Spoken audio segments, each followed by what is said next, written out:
नमस्कार, मैं हिमांशु मिश्रा और आप देख रहे हैं द इनसाइड स्टोरी। तो 12 तुगलक लेन, जहां राहुल गांधी कभी रहा करते थे, अब वो घर खाली हो रहा है। वो कहां जा रहे हैं? वो जा रहे हैं अपनी मां के घर 10 जनपद। अब वो वहीं पर रहेंगे। सामान शिफ्ट हो रहा है, लेकिन राजनीति भी शिफ्ट हो रही है।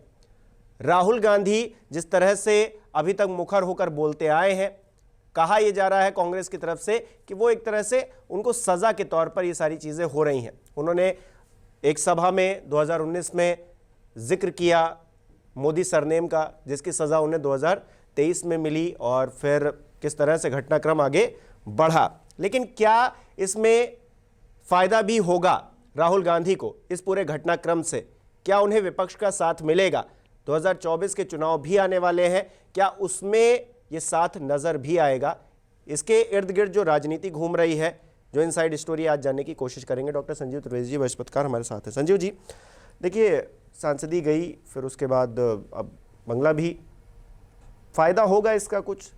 क्या राहुल गांधी इस आपदा में अवसर तलाश पाएंगे? क्या वो इस मौके का फायदा उठा पाएंगे? विपक्ष को एक साथ जोड़ पाएंगे? तमाम सवाल है, क्योंकि बैठकों का दौर लगातार जारी है।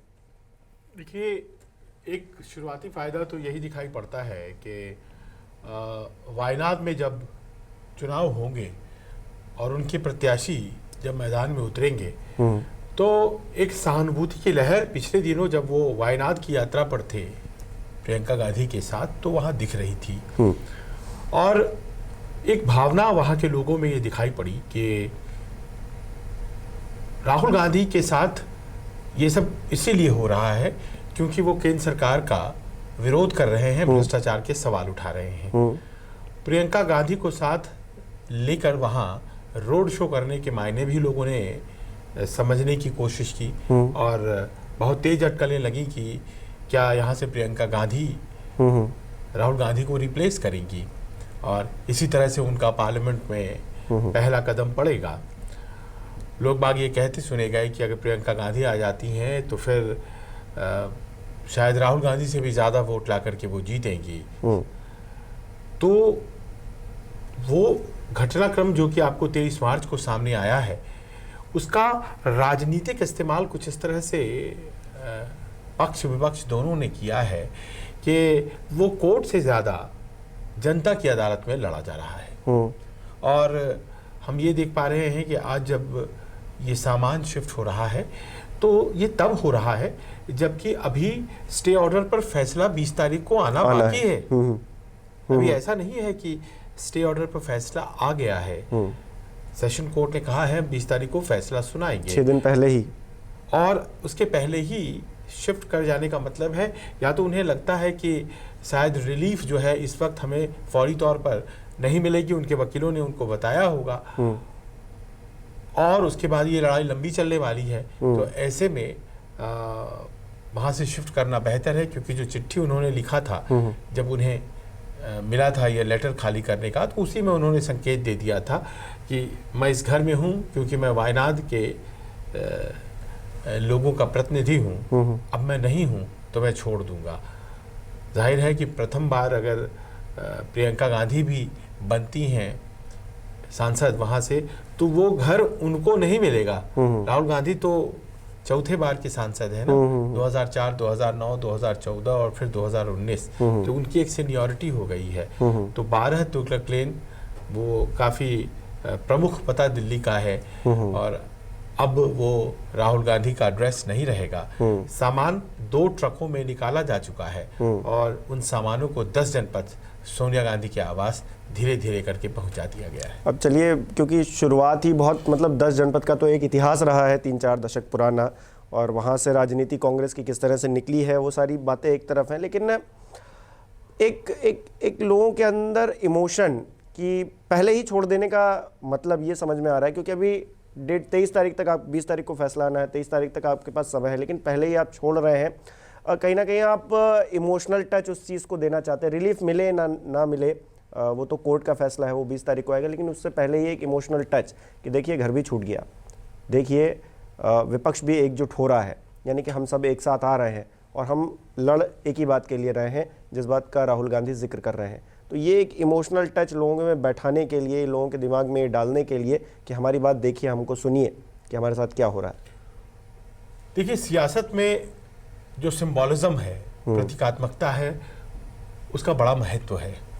आज जब मकान खाली हो रहा था राहुल गांधी का, और मकान खाली होता है और बढ़िया कारणों से होता है तो उत्साह अलग होता है, समाज उसे उस रूप में लेता है। लेकिन अगर मकान से बेदखल किया जा रहा हो और आप उस मकान के लायक नहीं है ये कह कर के निकाला जा रहा हो, तो एक स्वाभाविक सहानुभूति उस व्यक्ति के प्रति चली जाती है जो इस वक्त राहुल गांधी को मिलेगी। इसे और भी ज़्यादा पाने के लिए कांग्रेस पार्टी ने आज एक ट्वीट भी किया। पवन खेड़ा की तरफ से ये ट्वीट आया है कि राहुल गांधी का मकान खाली कराया जा रहा है, लेकिन ज़्यादा दूर नहीं है गुलाम नबी आज़ाद का मकान। गुलाम नबी आज़ाद साहब पिछले साल फरवरी तक कांग्रेस की तरफ से राज्यसभा में सांसद थे, सदन में विपक्ष के नेता थे, और उनकी जब राज्यसभा सांसद के रूप में अवधि खत्म हो गई, उसके बाद भी आज तक वो अपने उसी मकान में बरकरार हैं, बने हुए हैं। गुलाम नबी आज़ाद साहब पहले कांग्रेस पार्टी से उन्होंने लोहा ले लिया और G23 बना दी, नाराज 23 लोगों का समूह। फिर चुनाव प्रक्रिया विशेष पर सवाल उठाए।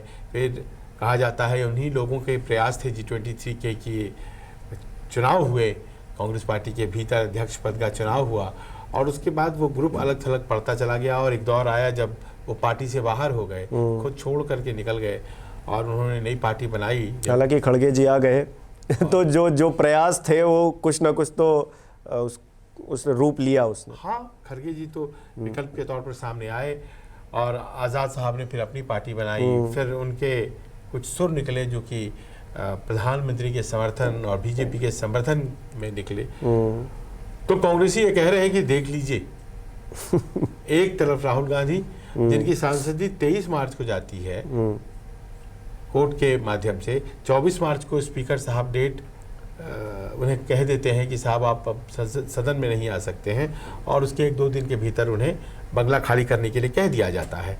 तो ये गति जो है, लाइटनिंग स्पीड, विद्युत गति जिसको कहा जाता है। और वहीं दूसरी तरफ आज़ाद साहब को देखिए, पिछली फरवरी में उन्हें घर खाली कर देना चाहिए था, 2022 फरवरी, आज 2023 का अप्रैल है, और खाली करने का कोई सवाल नहीं है, कोई मांग भी नहीं है।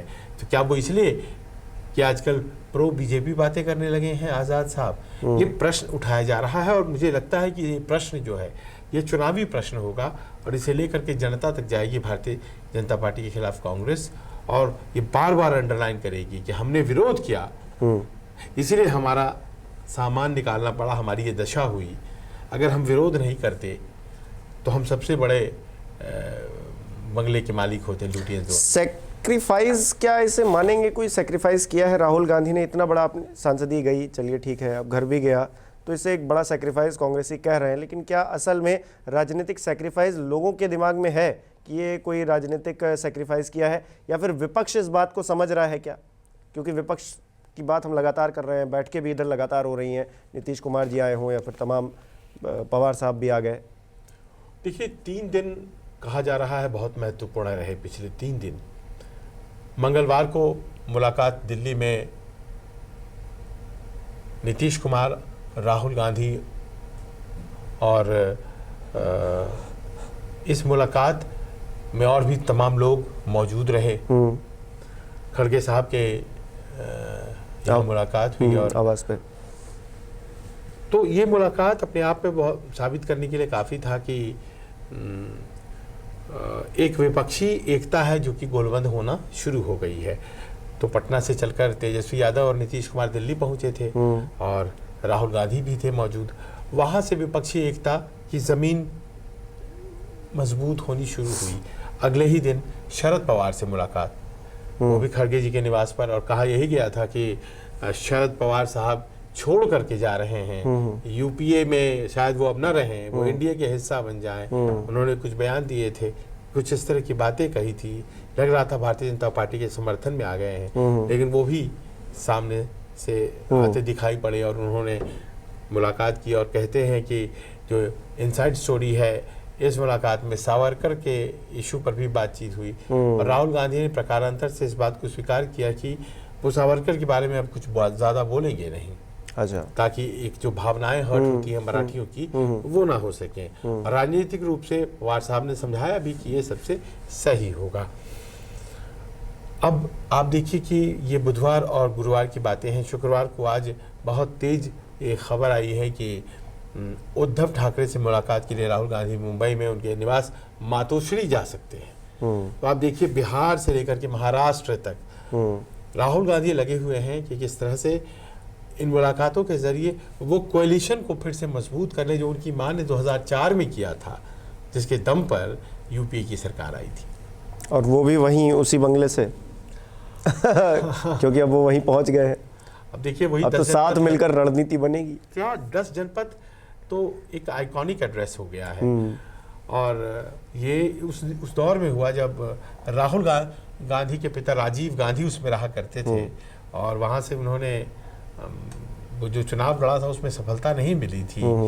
लेकिन 1991 का चुनाव, लेकिन सोनिया गांधी फिर पहले राजनीति में नहीं आई और कई सालों तक नहीं आई। 1998 में आई वो जब, तो बंगला उनका वही था, सुरक्षा कारणों से उन्हें दिया हुआ था बंगला। हालांकि पद तो उनके पास था नहीं, लेकिन सब के सब एसपीजी प्रोटेक्टेड थे तो उन्हें मिला हुआ था।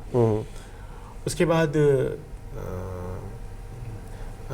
ये हुआ कि वो सांसद बनती चली गई तो वो बंगला बहाल होता चला गया जिसमें वो रहा करती थी। तो 10 जनपद इस तरह से बड़ा इम्पोर्टेंट हो गया। फिर उसी जगह से प्रियंका गांधी की शादी हुई और राहुल गांधी का राजनीतिक प्रादुर्भाव हुआ। तो बंगला बड़ा इम्पोर्टेंट है 10 जनपद का। जनपद पर वो बंगला है, लेकिन एंट्री मोती वो अकबर रोड से होती है, एंट्री और एग्जिट जो पार्टी वर्कर्स होते हैं। और ठीक बगल में कांग्रेस दफ्तर है, तो कांग्रेस दफ्तर अंदर अंदर रास्ता भी है 10 जनपद से कांग्रेस दफ्तर के बीच में। सड़क पर आने की ज़रूरत नहीं पड़ती है। अगर आपको 10 जनपद से 24 अकबर रोड कांग्रेस दफ्तर जाना है तो राहुल गांधी, प्रियंका गांधी, सोनिया गांधी तीनों की अगर मुलाकात होती है तो ज़्यादातर यही होती है। कांग्रेस कार्य समिति की बैठकें भी अंदर में ही 10 जनपद में हुआ करती थी। तो उस बंगले से तो बहुत सी यादें जुड़ी हुई हैं। 2004-2009 के चुनाव के रणनीति वहीं बने। उस वक्त तक अलग मकान नहीं लिया था राहुल गांधी ने, वो भी वहीं रहा करते थे। फिर उसके बाद उन्होंने मकान लिया। तो आप ये समझ सकते हैं कि 10 जनपद में वापसी जो है आपका सटीक आकलन है। फिर से एक बार परिवार को एकजुट होना। हालांकि प्रियंका गांधी का मकान छूट गया है जिस तरह से राहुल गांधी का छूट गया, तो प्रियंका गांधी से भी मकान ले लिया गया। वो सांसद नहीं थी तो उन्हें कोई मकान बदले में दिया नहीं गया और एसपीजी प्रोटेक्टिव होने के नाते उन्हें एक घर मिला हुआ था। वो घर हट गया जब वो एसपीजी की कवर उनसे ले ली गई। तो अब वो गुड़गांव में वैसे घर है और फिर दिल्ली में भी एक घर है, उनके पति का भी घर है। तो कई जगहों पर उनके घर हैं दिल्ली में, तो उसमें वो निवास करती हैं। तो घर छोड़ने और छूटने का सिलसिला राहुल गांधी और प्रियंका गांधी के साथ इस सरकार में घटित हुआ है, लेकिन 10 जनपद कायम है और राहुल गांधी 10 जनपद वापिस आ रहे हैं। चलिए, वापस आ रहे हैं और अब राजनीति कैसे पलटती है, उलटती है, ये देखना दिलचस्प रहेगा। और विपक्ष को किस तरह से एकजुट क्या 10 जनपद जाकर कर पाते हैं, ये भी अपने आप में एक सवाल है। उसका जवाब आने वाले वक्त में ही मिलेगा। चुनाव होंगे, उनका रिजल्ट बताएगा, आप ही लोग बताएंगे, जनता ही बताएगी। तो हमें कमेंट करके बताइए कि राहुल गांधी से पहले तो सांसदी गई, अब बंगला भी गया, तो अब आगे क्या रणनीति आपको दिख रही है? विपक्ष को एकजुट कर पाएंगे क्या राहुल गांधी? बंगला तो चला गया है। बहुत बहुत शुक्रिया।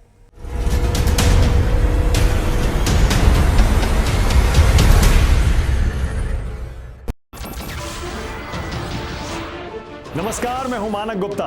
अगर आपको हमारा ये वीडियो पसंद आया हो तो इसे लाइक और शेयर जरूर करें और हां, हमें सब्सक्राइब और फॉलो करना ना भूलें ताकि आप देश और दुनिया की कोई खबर मिस ना करें। तो जुड़े रहिए हमारे साथ और देखते रहिए न्यूज़ 24।